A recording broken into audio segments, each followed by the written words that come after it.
Gartner just put a number on the AI agent economy. $15 trillion in business-to-business purchases made by software agents, not humans, by 2028. The protocols that let these agents actually transact with each other haven't been built yet, except for a handful. OpenServ, ticker SERV is one of them. I'm not going to pretend I've held this since launch. This is the first time Crypto Sleeping Giants is covering OpenServ on the channel, and I'm covering it because the AI agent sector is the single loudest narrative in crypto right now. And at a $19 million market cap, OpenServ is one of the smallest projects in it. That's the entire reason we're here. So today I'm walking you through exactly what OpenServ does, how the SERV token actually works, how it stacks up against Fetch AI Virtual's Eliza and Olas, and the honest case for and against it. So, what is OpenServ actually? In one sentence, it's a platform for building, launching, and running AI native startups. You assemble teams of specialized AI agents that coordinate with each other to run entire business workflows end to end. Think of an agent like a software employee. You give it a goal, write this report, book me a flight, monitor this wallet, and it figures out the steps. OpenServ lets you hire a whole team of them and gives them a manager. The architecture has 3 layers stacked together. Layer 1 is build, a TypeScript SDK developers use to create agents. Layer 2 is launch, a tokenization and fundraising rail for agent-native products and startups. And Layer 3 is run, the orchestration runtime where a project manager agent decomposes tasks and hands them off to specialist agents. Above all of that sits BRAID, OpenServ's proprietary reasoning framework. And the SERV token is the gas that meters every action in the system, every agent run, every launch fundraise, every BRAID query. This isn't a theoretical roadmap. Live products are already shipping. Dash.fun, an AI crypto sentiment dashboard, has been in open beta since August 2025. The DeFi News agentic app delivers AI video briefings inside Telegram using a 30 to 50 million posts per hour feed from LunarCrush. Now zoom out, because the macro here is enormous. Gartner's published forecast is that AI agents will command $15 trillion in B2B purchases by 2028. McKinsey's range is $3 to $5 trillion of consumer commerce mediated by agents by 2030. MarketsAndMarkets sizes the AI agent software market itself at $10.9 billion in 2026, growing at a 46% annual rate to $52 billion by 2030. Pick your forecast. They all agree on direction. Here's the part that matters for crypto. Agents need 3 things humans don't care about. Programmable money they can send without opening a bank account. Reputation that's cryptographically verifiable, not a Stripe rating. And coordination rails that work without a central platform in the middle. Coinbase has a protocol for this called X402. OpenServ already integrated it. This is why every serious agent project is on-chain. The internet wasn't built for software that spends money. Crypto was. And here's where most people get the AI agent thesis backwards. They think the winners are whoever builds the smartest agent. They're not. The winners are whoever builds the layer the agents all transact on. In 2011, nobody knew which mobile app was going to win, but whoever built the app store, the payment rail, the identity layer, those companies ended up owning the decade. AI agents are in the same moment right now. You don't get to own the whole agent economy, but you might own the fees, the rails, or the reasoning framework it all runs on.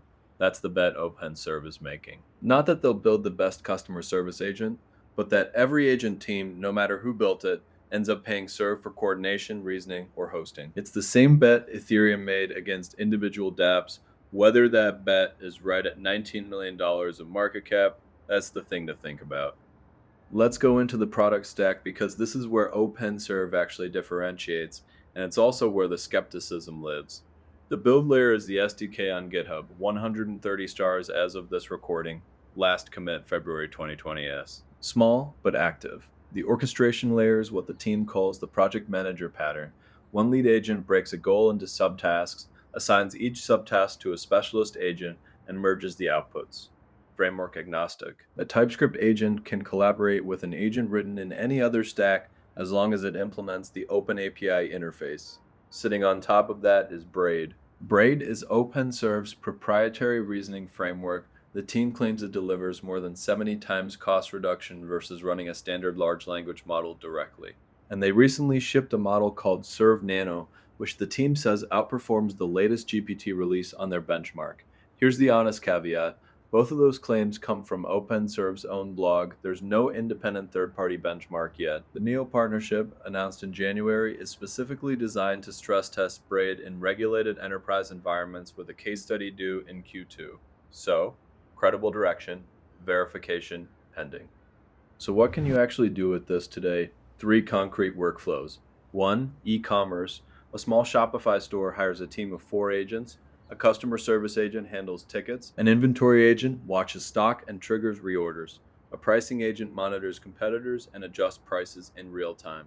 A manager agent coordinates all 3 and reports to you once a day. Every action routes through OpenServ and pays a fee in Serv. 2.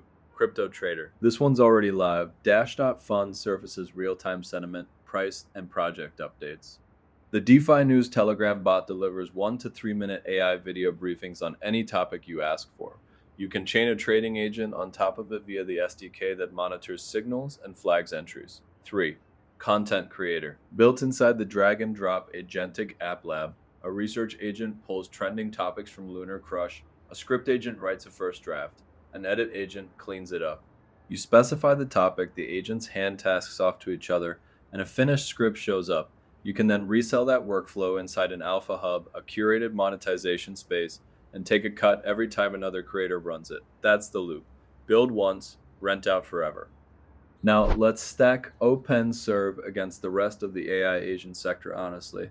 Fetch AI, ticker FET, is the incumbent at $530 million of market cap. They claim 2.7 million agents on their Agentverse platform, enterprise logos like Nike and Marriott, and a no-code builder.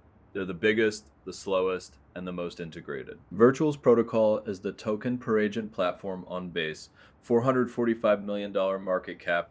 Every agent has its own tradable ticker. The thesis is speculation first, utility second. ELIZA, which rebranded from AI16Z, is the open source framework camp, $5.5 million market cap after collapsing from a $2 billion peak. The narrative survived, the token didn't. Olas, ticker OLAS, is the agent services coordination layer. 11 million, infrastructure heavy, small community. Where does OpenServ fit? Their clearest edge is the vertical integration. Build plus launch plus run plus braid. All in one stack. Virtuals has speculation but no reasoning framework. Fetch has scale but no tokenized startup launchpad. ELIZA has the framework but no monetization layer. OpenServ is trying to be all four. At $19 million of market cap, it's a fraction of the size of FET or Virtuals. That's either the asymmetric upside or the reason to wait for more proof. Be honest with yourself about which. Now the numbers. As of mid-April 2026, SERV is trading at 2.5 cents. Market cap $19 million. Fully diluted valuation $25 million. 24-hour volume about 4 million. 7,670 on-chain holders. The rank is around 700 with some variance between trackers. The all-time high was 13.9 cents hit in December 2024, so SERV is currently down about 82% from that peak, which is both the risk and the setup. Compared to the sector, SERV is a 28th the size of Fetch AI, a 23rd the size of Virtuals, roughly twice the size of Olas, and about 3.5 times the size of ELIZA today. On the product side, the GitHub organization has 10 public repositories, the flagship SDK has 130 stars, and the latest commits are all within the last 8 weeks. Developer activity is real but still early. Tokenomics, this is where you need to pay attention. Total supply is 1 billion SERV. Hard cap, circulating supply is 750 million, which means 75% is already unlocked and liquid. That's unusual for a project this early. Most AI agent tokens have way more cliff supply hanging over them. The launch was a Fjord Foundry liquidity bootstrap pool in November 2024. No venture capital round, no retail presale, a proxy token, PSERV, got bought in the pool, then swapped 1-for-1 for real SERV a couple hours after the sale closed. The total raise was $312,000 at a starting price of 0.125 cents. Yes, that's small. Team and shareholders hold 22.5%. Most of that is still cliffed. So there's dilution ahead, but it's modest relative to sector peers. Utility-wise, SERV is the fee token for every paid action on the platform. Running an agent, launching a tokenized AI app, accessing an alpha hub, fees route through a burn and reward loop. which means heavy platform usage is directly deflationary for the token. The team and partnerships. OpenServ was co-founded by Tim Hafner and Lucas Hafner, brothers out of a prior venture called Armadillo. Tim is the public-facing CEO. His Twitter handle is @open_founder. The background is blockchain plus finance plus early stage venture. No prior exits at scale, so the founder bet is on execution, not track record. On partnerships, two name brand ones worth knowing. LunarCrush is feeding 30 to 50 million social posts per hour into OpenServ agents. That's the data mode behind Dash.Fund and the DeFi News app. Neol, announced in January 2026, is the enterprise design partner stress testing BRAID in regulated environments. Case study due in Q2. OpenServ also integrated Coinbase's X402 protocol, the HTTP native payments rail specifically built for agent-to-agent transactions. That integration matters because it's table stakes for the agent-to-agent economy Gartner is forecasting. Okay, here's the take. The AI agent sector has maybe 5 winners by 2028. The rest go to 0. Fetch AI wins on enterprise distribution. Virtuals wins on speculation volume. OpenServ's path is narrower, but it exists. They win if the agent economy needs a reasoning framework and a tokenized startup launchpad that a non-technical founder can actually use, and if they can prove BRAID is better than bolting together open source models yourself. Those are real ifs. But at a $19 million market cap, you're buying the option on them being right, not the certainty. And in a sector where Virtuals is 445 million and Fetch is 530, that optionality is priced about as low as it gets. Short term, you should ignore almost everything that happens to the SERV price. Agent tokens pump and dump on narrative cycles, a viral Shaw tweet, a new meme agent on base, a sector rotation, all of it is noise. The signal is different. Watch the agent count on the platform, watch the Q2 Neol case study for BRAID benchmarks, watch whether the launch tokenization rail actually produces a standout AAP, watch GitHub commits to the core SDK, is it accelerating or flatlining? Watch Team Token unlocks, and watch whether any Tier 1 exchange picks up SERV beyond the current listings. For sleeping giant math, at $19 million, a 5x gets you to about $100 million. That's still smaller than Olas.